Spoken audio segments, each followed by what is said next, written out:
Hey guys, Thomas Jr. here, aka Mustached Tom, here to review the movie Healed. If you end up enjoying this full movie review, then please feel free to like, comment, and subscribe. Also make sure to check out those links in the description. One will head you over to my petition to help out smaller YouTubers. Second out there to my Patreon and PayPal, where you can help support me and my channel directly. And fourth to my Discord server you can join, collab, shill, do all that cool stuff for free, and shilling will be reminded at the end of the review. With all of that out of the way, let's get into the movie Healed. So, I did not see any trailers for this movie.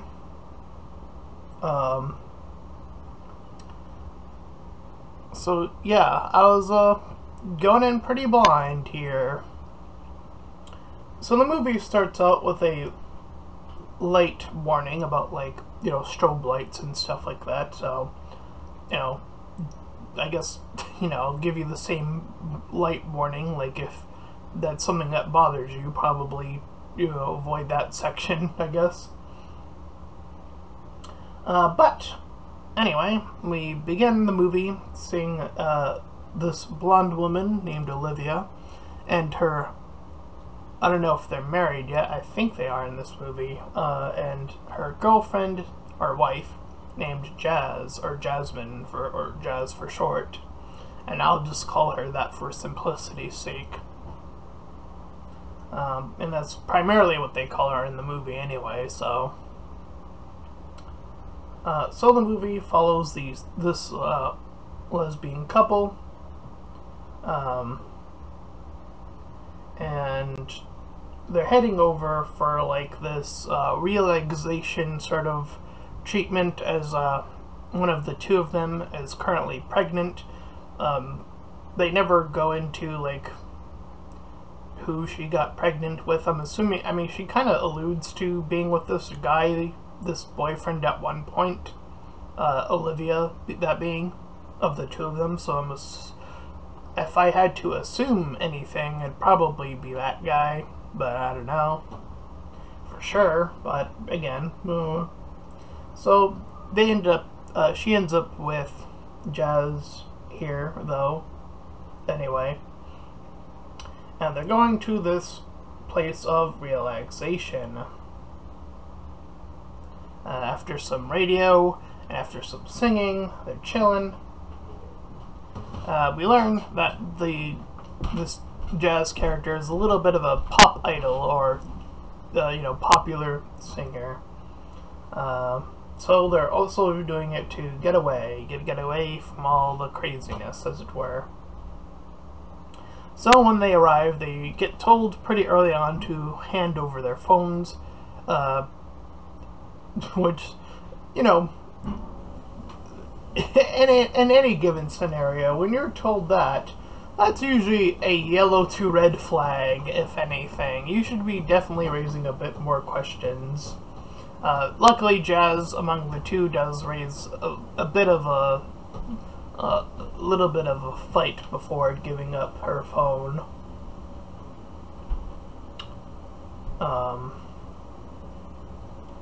So they go on about how these two are both apparently bloggers. Jazz more so for her music. I'm not sure what Olivia does in comparison that makes, I guess she's just a blogger of a different sort.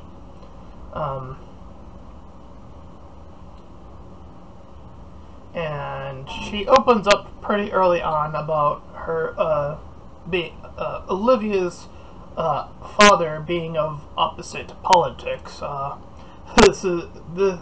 They make no secret about what she means by this, because they literally say it later in the movie that he's a conservative. So I was like, I see where this is going already.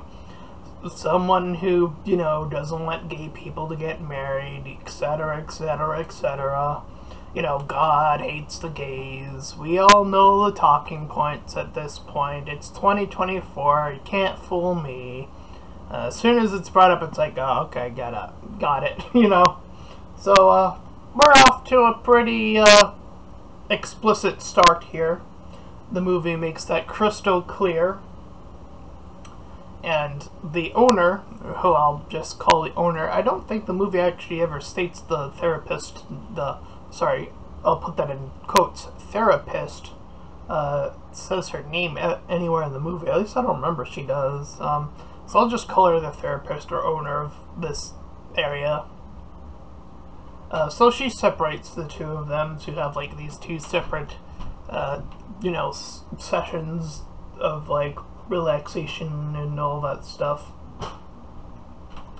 So Jazz heads out for a view, and the owner, as I kept calling her in my notes too, talks about how she picks up on the fact that Jazz feels like the partner that goes along with the situation. Like Olivia's the one who put this idea together, and Jazz is the one who's sort of going through it just to go through it with the person. Because I guess there's always one person in each relationship, if any. Yeah, I guess. And the therapist talks about how she expresses how she would never want to date a woman, which should be another, at least eyebrow, to be like, I wonder why she would even mention this. And she talks about how she's too she wants way too much, so she figured if she dates another woman, or this is what she's implying, that women are very item oriented, essentially appealing to early commercialism, and how women are more, again, item oriented towards purchases and stuff of that nature. At least as we move closer to stereotypical 1990s era of thinking and that broad horizon of stuff.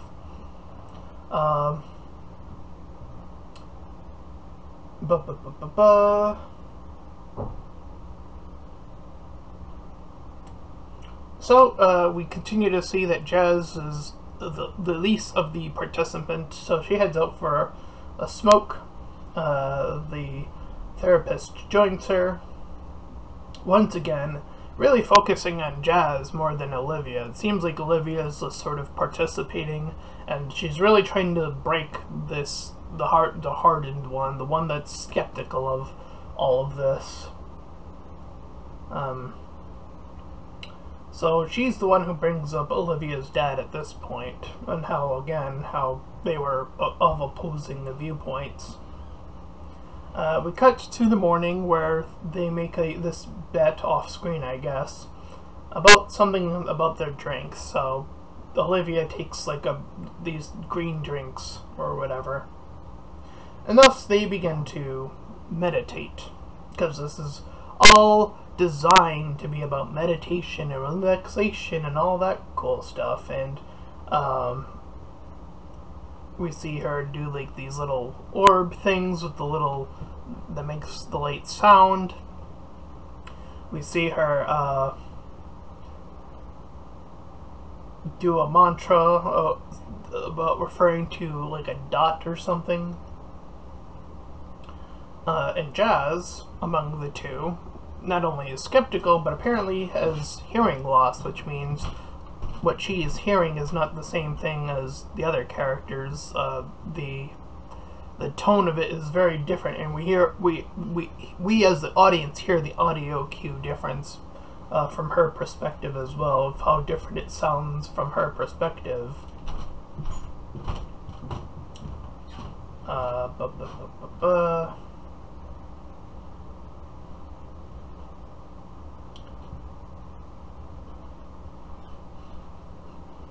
Let's see, I'm just looking at my notes. Alright. So, she insists that they go out on a little road trip, but Jazz, among the two of them, must be blindfolded towards their roadway. And she kind of talks about, Jazz talks about love versus tolerance. Now, I thought that was an interesting subject, because tolerance is something that I feel like is a very loose thread between, I'm going to tolerate being around you, and it's a very almost condescending way of almost saying, I almost hate you in a way. Like, that's sort of how that word has been again, it's putting up with. It's a negative word. So it's a very interesting word in that context.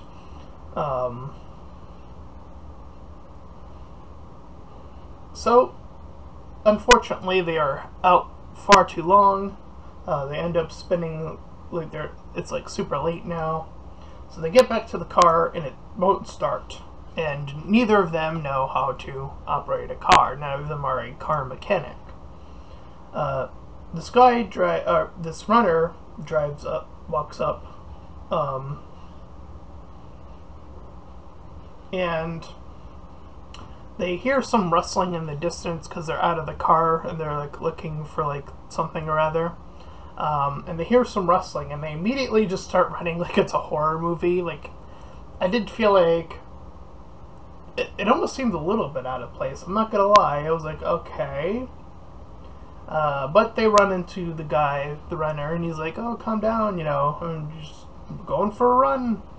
But they're a little bit off-put by him being here in this late.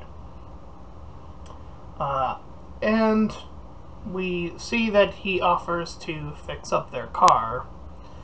He makes a very blatant remark about how if they were married to a man, that they could have had a man do it, because the man is the car guy. Because, sexism, all men know how to repair cars. I mean, I fucking don't know the first thing about cars, but, fuck me, I guess. And I guess fuck other men who don't know anything about cars, I also guess.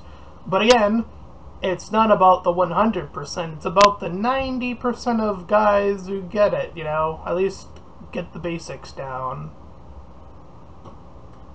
And again, the implication, and then he proceeds to help them out. Lo and behold, that him helping was all a part of this program, as we see from his perspective. We see that he had the object that he probably took out when they were outside of the car at some point, and then he put it back in when they were late, doing their own little bit off to the side there. And he also just bought in, he had the headpieces to look like the casual runner. He wanted to get the look down or whatever.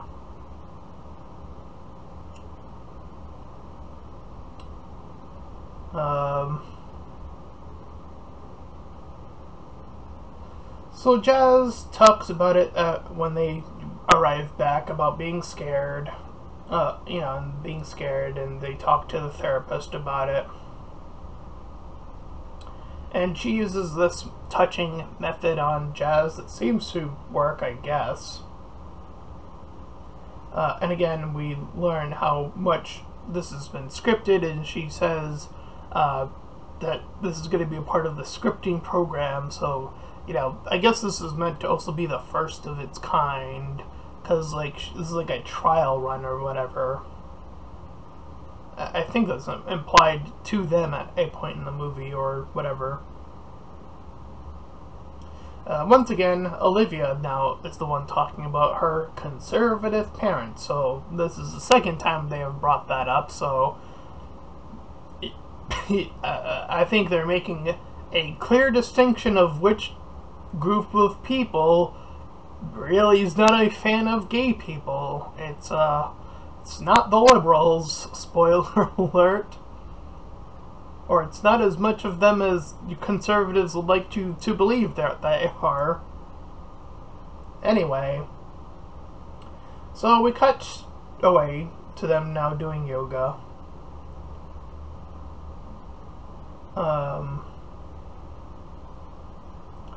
And Olivia talks with the therapist, about what her life was like with her previous boyfriend. She mentions James and how they kissed and whatever and had a time together, and how much more of a special kiss it was when it was with Jazz, or just something about it. There's something different about it. It's hard to explain, as it were. With Jazz, with sound being a problem, this is where the warning comes in. They start to use bright lights that like flicker from time to time. And she talks to her coworker Kevin, the guy we saw earlier, the one who's in on it, to make the adjustments to do that like around the house. We see that Olivia is starting to drastically behave differently. She is now feeling foggy, and Jazz among them is getting concerned. Kevin is watching the two, getting his little rocks off there on his own little terms.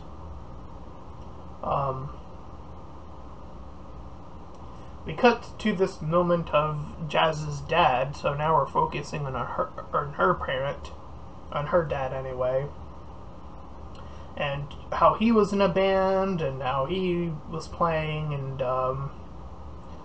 she kind of alludes to him working this club or something. So she feels sick now too. She vomits, and she ends up being in the room with the cameras in it, so now she knows that they're being recorded, which she didn't give. She wasn't aware of this, and consent and all that, and consent to be recorded is something that I learned way back when I was a film student in 2009. That shit is important. Do you know how important that shit is? You can get sued. You can get sued if you put someone in a documentary they had no clue that they were a part of. That is how serious that is. So, consent is a big fucking deal, guys and gals and anyone in between. Ugh. So yeah, I think that's a red flag. That is like, oh, there is something going on. If one of us two wasn't, told of this, that is when Jazz should have left. Honestly, if I'm being real, that's where I would have left. If all things considered, if I had a partner, regardless of who it was. I guess in this instance it would have to be a guy, considering what this movie is all about in this regard. If that was the case, and we were in these sessions, and then, I wasn't told about being recorded, and then I come across this, I'd be like, yeah, I'm out. I'd be out. Of course I'd be out. What the fuck? I didn't sign up to be recorded or some shit. So yeah, big deal. That, again, big red flag. Immediately leave.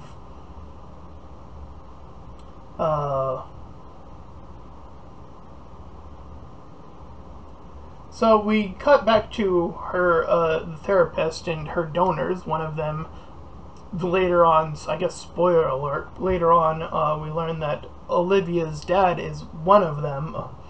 And they are talking about how they need to start making results in a basic therapy session, and this starts to raise the most amount of flags.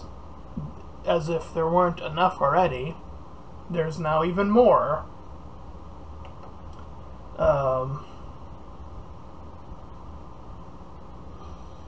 So Jazz, later on that night, makes her way back to the computer, begins looking around, finds this little key thing, opens up this small box, and discovers more information about the therapist, who her parents were, because parental units in this movie is a big deal, I guess.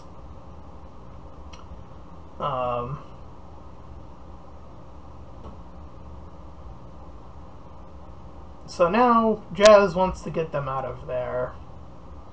And she's trying to convince Olivia that they're being hypnotized. And she, like, brings her outside of the house, like, to the docks. And again, I would have just left with her at that point. Like, let's just get out of here. Out of the whole area. Not at the docks. Like, work your way around the house and work your way to the front and then leave. But then we see a man, a different man from before, begin to target them as a quote-unquote fan who gets a little bit aggressive to play that part so that the guy from before, Trevor, can come in and look like the savior, the quote-unquote male savior, to save them both from this attacker. The attacker goes back to the therapist, and of course, he's also in on it. Because of course he is. And again, it should have raised another red flag, with especially Jazz among the two of them. Just because she mentioned how, like, she was raising already this level of suspicion. She's raising even more, being like, we didn't even post. How did this guy know we were here? All these questions, and yeah, it's just being stockpiled against this thing that's going on.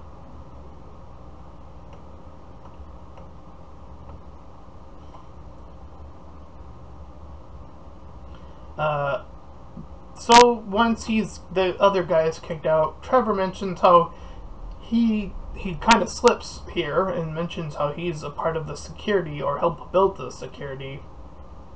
And again, I would think that would have been another red flag, but I guess at this point, Jess has finally heard enough, and Olivia is already inside at this point, so now Jess has to move back inside to get back outside, which is why I would have prompted them to go around the house. But she has to go in the house, and once doing so, the therapist injects her with something or other that knocks her out.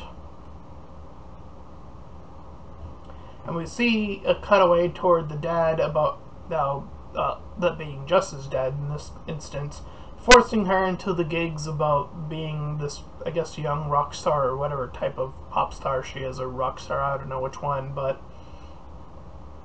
point being is that Olivia is already deep in. She's, like, hypnotized. She gives up her ring, that being married to Jess here. So it becomes crystal clear at this point that this is just a new wave of conversion therapy, but with, like, using, like, this different type of hypnosis, essentially. And with, again, with the added level up of technology. So Olivia calls her dad, and as I mentioned, her dad is one of the donors.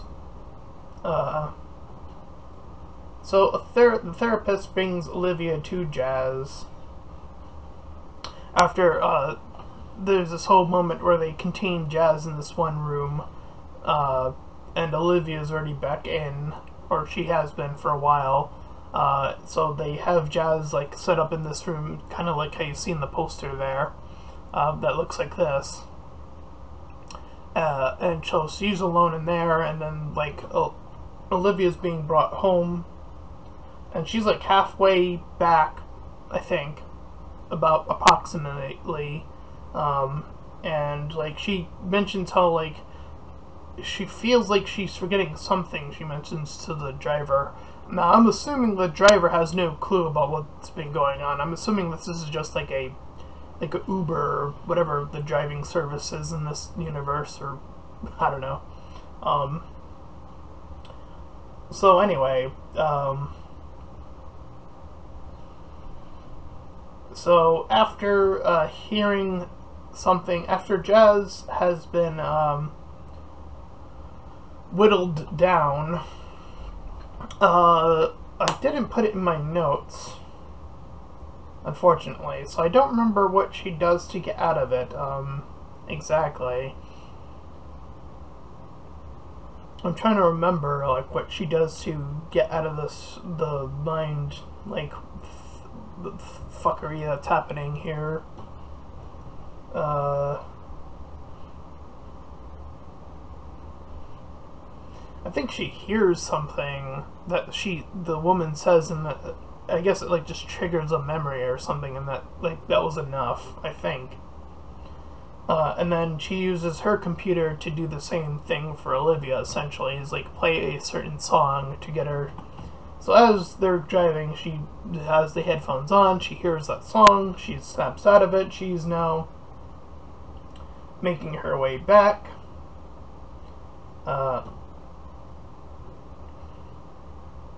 Meanwhile, Jazz has to fend herself off from the guy who's now there, and attacks her, so they get in a scuffle. Out of self-defense, she essentially kills him.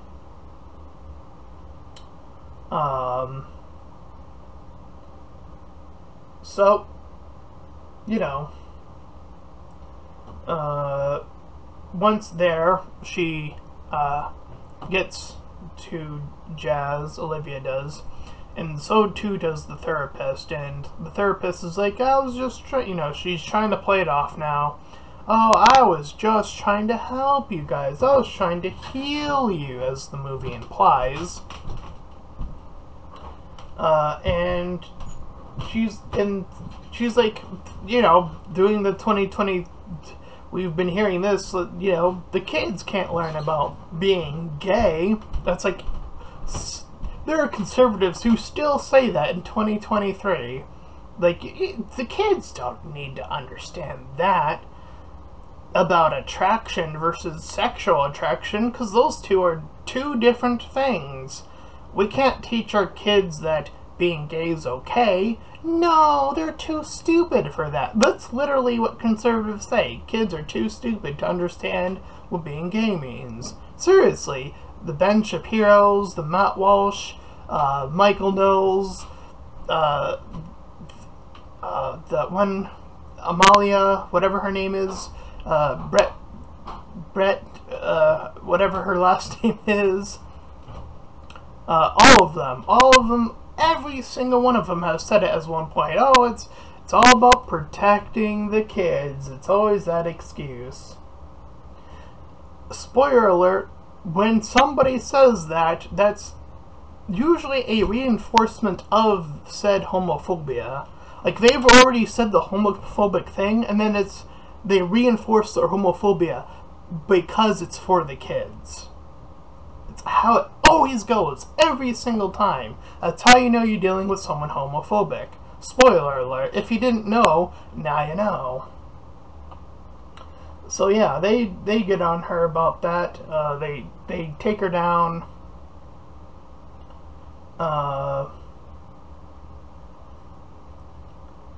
You know, Olivia finds about how her father was one of the donors, as I mentioned.